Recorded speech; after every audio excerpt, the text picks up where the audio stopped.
Hello everyone, my name is Teresa Ferreira and today I'm going to talk about leisure in the United Kingdom. So, leisure is all the free time that is spent away from work, domestic chores, and education, as well as necessary activities to survive, such as eating or sleeping. And instead, this time is invested in recreational activities that provide experiences for personal gain and entertainment. But leisure is conditioned by political, social, and economic factors, and every country has its own different hobbies and holidays. The United Kingdom is no exception. So, in this presentation, I will explore how leisure time is managed in the United Kingdom and if social factors condition the access of people to different activities. So, in the United Kingdom, public holidays are days when most of the businesses and services are closed, except for the essentials such as hospitals.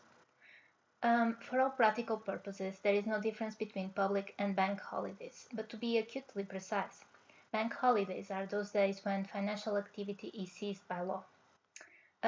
These words, however, can be used for both, and even in the Republic of Ireland, people call their normal holidays bank holidays sometimes.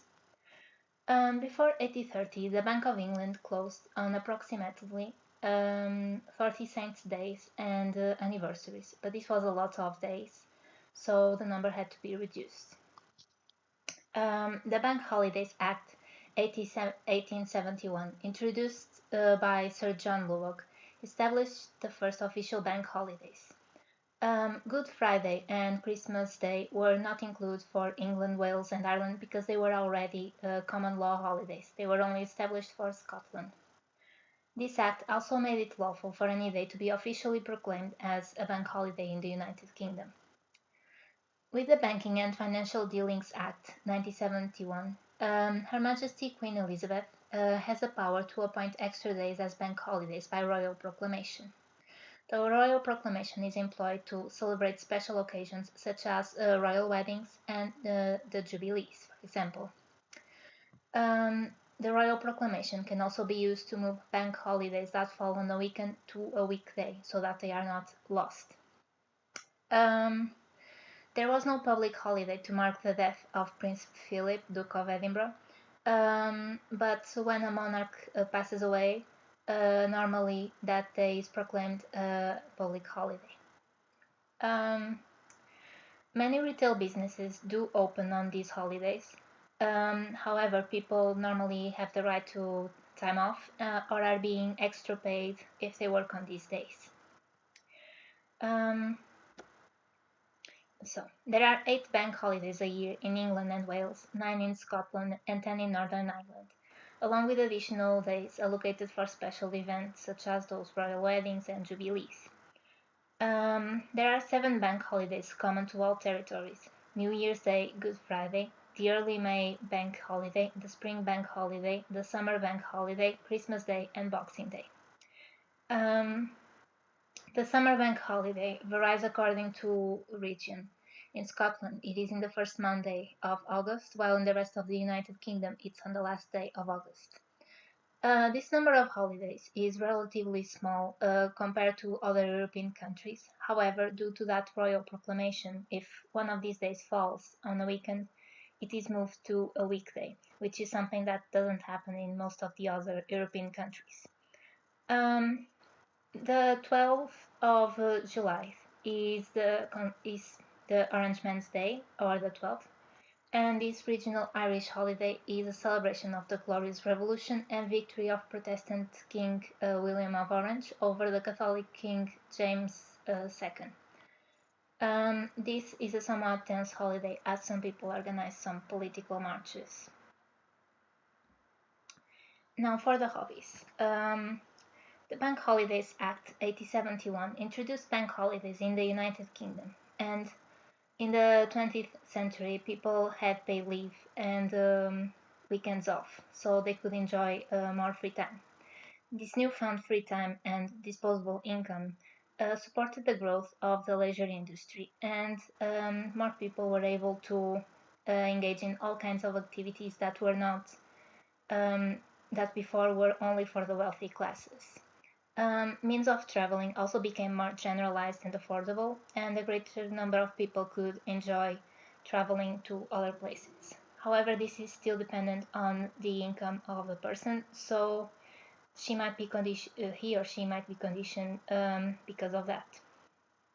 The new technologies and proliferation of the internet have also altered how the British use their free time, with a lot of hobbies among the younger generations being the staple, the norm, such as watching films. These kind of activities, along with the climate in the United Kingdom and nowadays with the pandemic, are very invited to stay indoors. However, the British do enjoy their free time outdoors as well. Um, a study made in 2020 that you can see in the slide revealed that the majority of the people inquired um, engage in popular modern hobbies related to music, food, reading or writing, traveling, pets, and so on. With the pandemic, a lot of people also started to gain an interest in less modern hobbies such as baking or knitting and others. There are also other hobbies that are not listed in the survey, but they are very popular, especially among older generations. The first one is going to the films.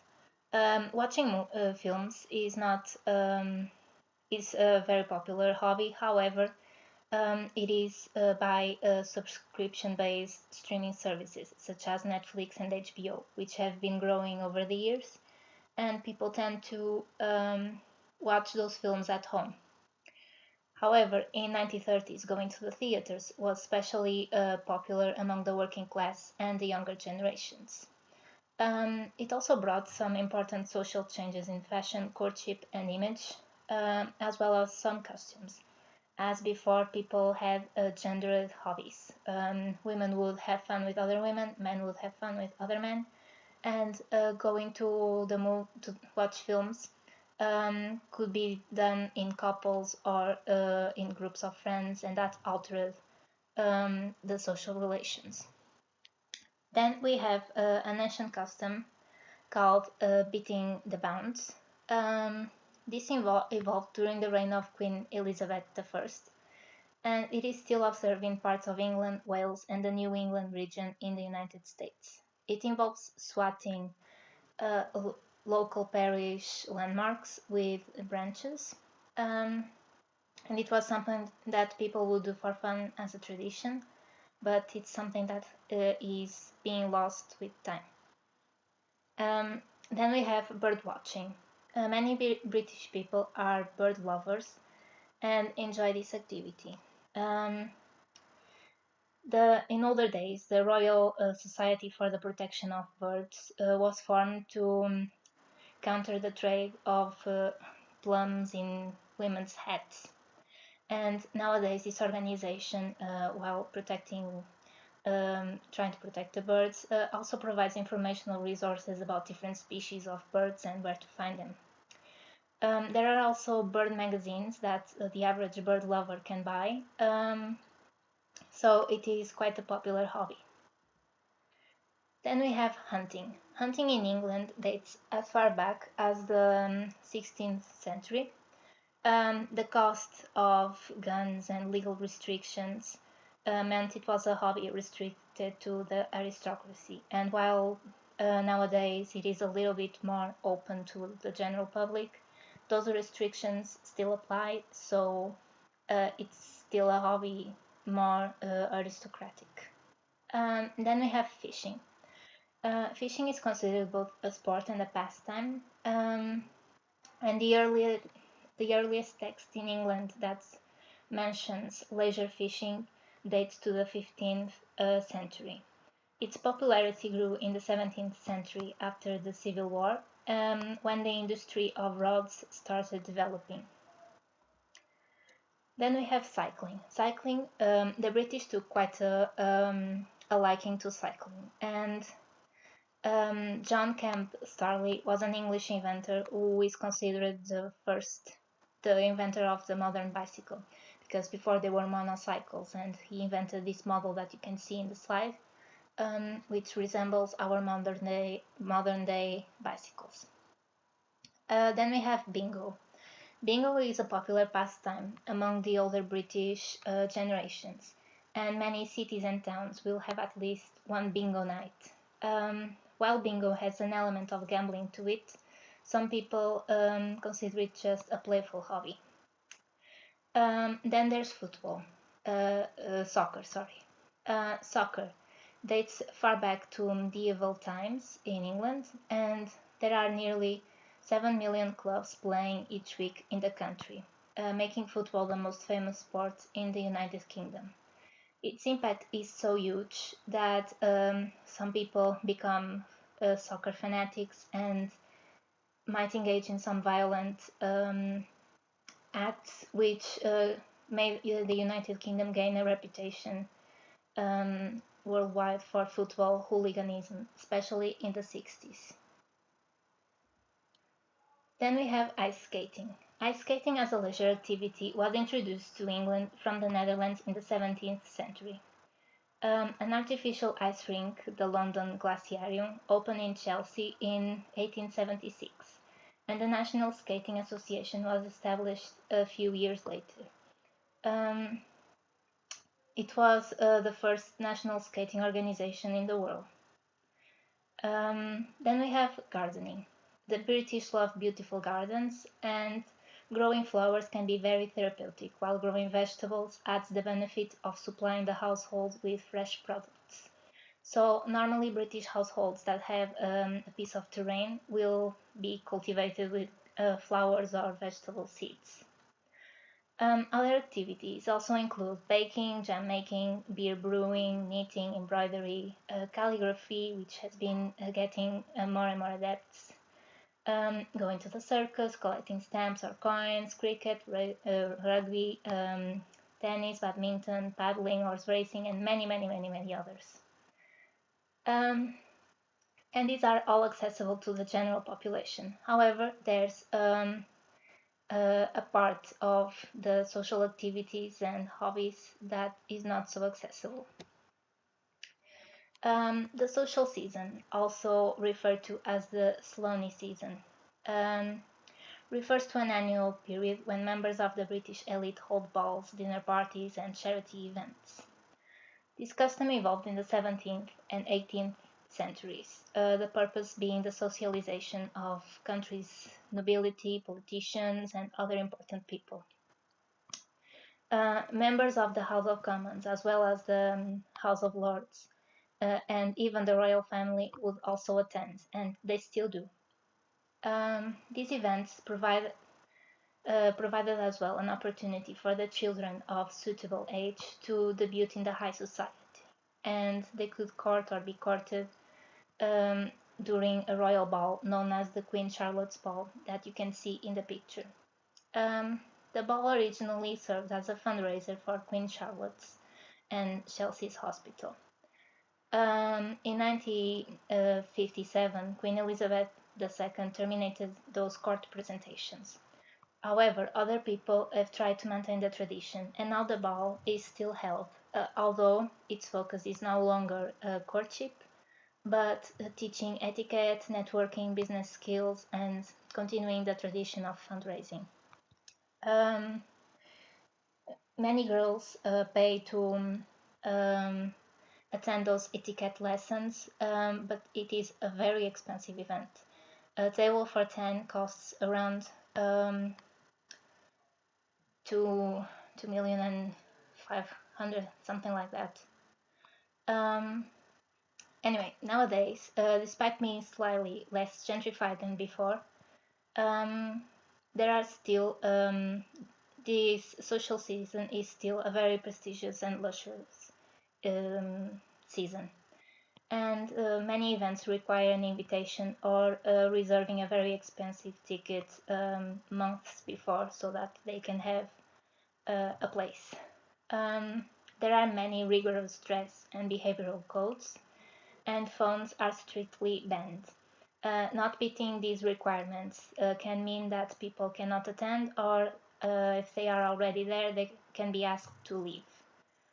This happened with a member of the royal family. I think he wasn't wearing proper formal attire and he had to leave as well. A number of small events is reserved for the elite only, and they can only be attended by invitation. So the rules there are even more strict, and yeah, that's it. Not all of these events are held in London, but the organizers try to avoid the dates clashing so that people can enjoy them all in the same year. And the main events are the following. There's the Cheltenham Festival, which originated in 1860, and this horse race event is considered the first event of the social season. It usually coincides with St. Patrick's Day, so it's very popular among Irish visitors. Sorry. Then there's the boat race. The boat race is a contest of rowing races between Cambridge University Boat Club and Oxford University Boat Club on the Thames River. The race is held since 1829. Then there's Henley Royal Regatta, founded on 1839. It is a rowing event with over 300 races across 5 days, and it's held on the River Thames as well. Then the Chelsea Flower Show, held since 1912, is a garden show held for 5 days by the Royal Horticultural Society. Then there's also the Royal Ascot. I didn't include the picture here because it's a horse race as well. But it's the most prestigious event in all the social season. Everyone that is important attends the Royal Ascot. And everyone is required to wear very formal, very specific attires, and there's a lot of rules. Normally the season ends with the Goodwood Revival, and since 1998 this festival is held. It is a festival of road racing cars and motorcycles that would have competed in the original Goodwood circuit. There are also other events during all these seasons, such as other boat and horse races, sporting events, operas, classical music concerts, art exhibitions, cricket, tennis tournaments, and others. It attracts a lot of British individuals and tourists, businesses and corporations, as well as international royalty from Europe, Middle East, and more. The one that attracts the most people is the Royal Ascot because it's the super prestigious one. And to conclude, much like in every other country, some holidays in the UK come from Christian traditions. There are some regional differences in the bank holidays, but through time they evolved so that they are more uniformized. Hobbies have also evolved over time and adapt to the new technologies and the proliferation of internet. The most popular hobbies nowadays are the modern hobbies that we know, and they are the most accessible as well. But a niche part of the population still enjoys investing their leisure time in hobbies that were much more common before the access to the internet.